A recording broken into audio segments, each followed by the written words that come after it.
اچھا جی، بسم اللہ الرحمن الرحیم۔ ابھی ہم نے کافی ساری چیزیں ہم نے ڈیٹیل میں ہم تھوڑی پڑھ لی ہیں، تو اب ہم نا یہاں پہ تھوڑی سی بات کر لیتے ہیں۔ کم از کم آپ کے نا یاد رکھنے والی چیزیں یہ ہیں کہ آپ سے پوچھا جا سکتا ہے کہ غیاث الدین جو تغلق ہے یہ کون سے خاندان سے تھا؟ تغلق سے تھا یا اس کا تعلق خاندان غلامہ میں سے تھا؟ اس کا دور تھوڑا بہت پوچھا جا سکتا ہے۔ قطب الدین ایبک کن کا تھا؟ یعنی کہ اس طرح کے سوال آ سکتے ہیں کہ بنیادی سوال جو بریک بینی میں وہ سوال نہیں آئیں گے، مگر جو ٹیسٹ آپ کا ہے میں نے ہر لحاظ سے چیزوں کو دیکھ کے، اور آج آپ کے اس لیکچر میں بہت سارے آپ کے سوال جو ٹیسٹ میں ہیں وہ کلیئر ہو جائیں گے۔ اس کے بعد کچھ چیزیں میں آپ کو بتانا چاہ رہا ہوں۔ مسجد قبۃ الاسلام، یہ سن لیں۔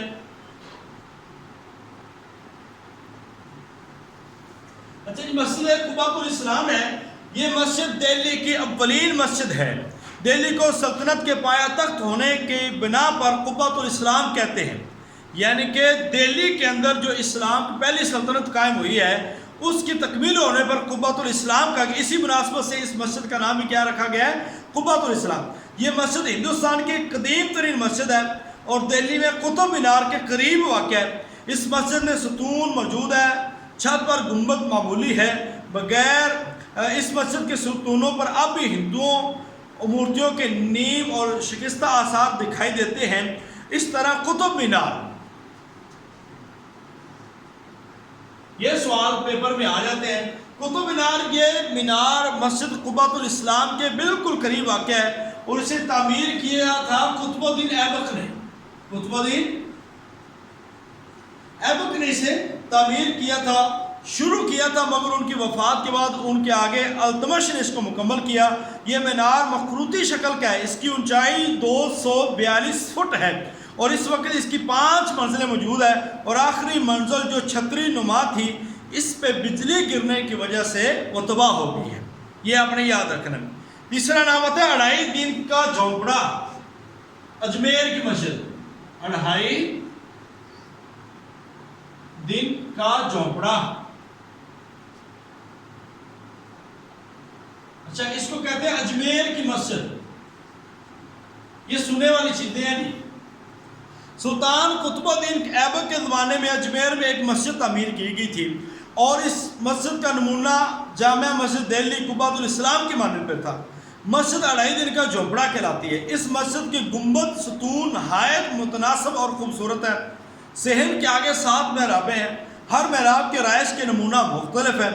اس مسجد کے حسن میں بھی اضافہ اس وقت ہوتا ہے جب مرکزی محراب 22 فٹ 12 انچ چوڑی ہے، اور اسی طرح یہ مسجد جو ہے نا، جس کو کہتے ہیں کہ اڑائی دن کے اندر مسجد تعمیر کی گئی تھی، اور اس کے بعد اس کی جو تصحیح ہے وہ مختلف ادوار میں ہوتی ہے۔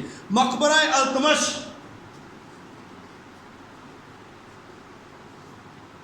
اب یہ جو مختلف بادشاہ ان کا مقبرہ، یہ مسجد قبۃ الاسلام کے شمال مغربی گوشے کے پیچھے قطب مینار کے ساتھ واقع، یہ سنگ سرخ کا بنا ہوا ہے۔ مقبرے کا گنبد جو ہے چھت سمیت گر چکا ہے۔ قبر کا طویل کافی بلند ہے، لیکن اصل قبر خانے میں دیواروں اور قبر کے بلند طویل باریک نے کسی، یعنی کہ بس آپ نے یاد رکھنا ہے کہ یہ قبۃ الاسلام کے پاس مقبرہ التمش ہے۔ اور اسی طرح مختلف جو ہے نا علائی دروازہ، علاء الدین خلجی نے دہلی کی مسجد قبۃ الاسلام کو، جب بہت بڑی مسجد ہے، اس کی توسیع کرنا چاہیے، عظیم الشان مسجد میں اس کو تبدیل کرنا چاہا، تو اس کا آغاز اس نے اس کے ایک بڑے دروازے سے کیا اور ایک بڑا دروازہ رکھا جس دروازے کا نام رکھا گیا تھا علائی دروازہ۔ یہ دروازہ بھی سرخ پتھر کا بنا ہوا ہے۔ اور اس کے بعد جہاں پناہ ایک ہے، وہ سلطان محمد تغلق نے دہلی اور اس کے قریبی بستیوں کے دفاع کے لیے اس طرح مضبوط ایک فصیل تیار کروائی تھی، جسے کیا کہا جاتا ہے؟ جہان پناہ۔ اور اسی طرح سلطان محمد تغلق نے جو بیگم پوری مسجد، سلطان محمد تغلق نے بیگم پوری کے قریب ایک مسجد بنائی تھی، اور اس میں عورتوں کی نماز پڑھنے کا ایک الگ اہتمام کیا جاتا تھا، اور سلطان کے نماز پڑھنے کے لیے الگ انظام تھا جسے حجابی کہا جاتا ہے۔ تو یہ مختلف عمارتیں تھیں، اور اس کے ساتھ ساتھ جو مقبرے ہیں سادات خان کے وہ بھی موجود ہے اور بڑے مشہور و معروف ہیں۔ تو اس لحاظ سے ان چیزوں کو آپ نے دیکھنا ہے۔ اور اس کے بعد مغلیہ خاندان ہے، اور ہمارا ایک لیکچر رہ جائے گا تاریخ پاکستان پہ، جو 1857 کی جنگ آزادی سے شروع ہوتا ہے، تو اللہ تعالیٰ نے موقع دیا تو انشاءاللہ تعالیٰ وہ بھی بیان کریں گے۔ اللہ تعالیٰ آپ کا اور میرا حامی و ناصر ہو۔ کافی حد تک چیزیں ہم نے آج آپ کے سامنے بیان کی ہے، تو باقی آپ کوشش کریں، انشاءاللہ تعالیٰ اللہ فضل فرمائے گا۔ ان چیزوں کو اچھی طرح یاد رکھیں اور زیادہ سے زیادہ ورک کریں اپنے لیے، اپنی ذات کے لیے، ہمارے لیے، ہماری عزت کے لیے۔ اللہ تعالیٰ آپ کا اور میرا حامی و ناصر ہو۔ السلام علیکم۔